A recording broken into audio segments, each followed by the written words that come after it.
The new Reagan Institute is now open in Washington, D.C. One America's Neil McCabe has more on the opening.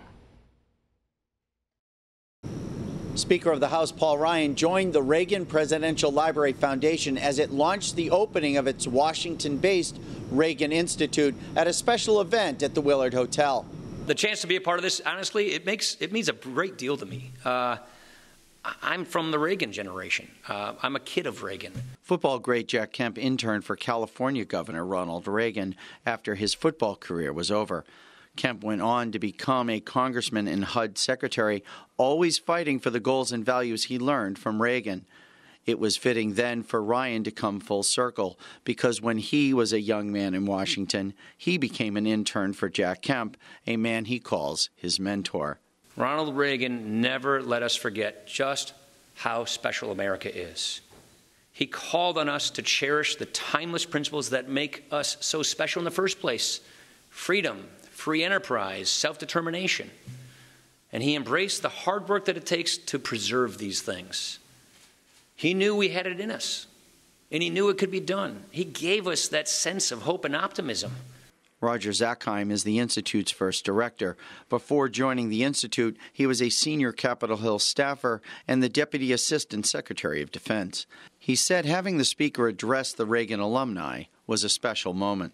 I think for the people in the room, and many of them were people who served in the Reagan administration, it was a moment for them to say, hey, the work that I did 30-plus years ago has lasted.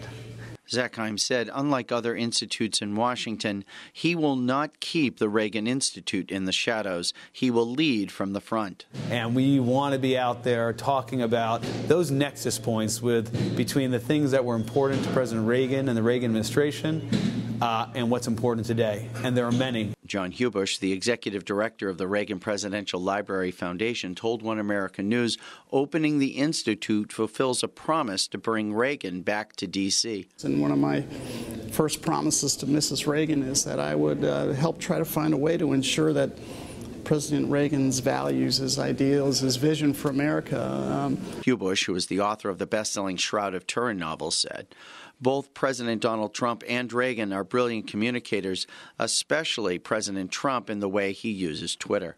I think President Trump uses that message platform quite differently than President Reagan would, but he's proven to use it really quite effectively and done even more so than President Reagan ever could. He's able to go over the heads of the traditional media to get to directly to the American people.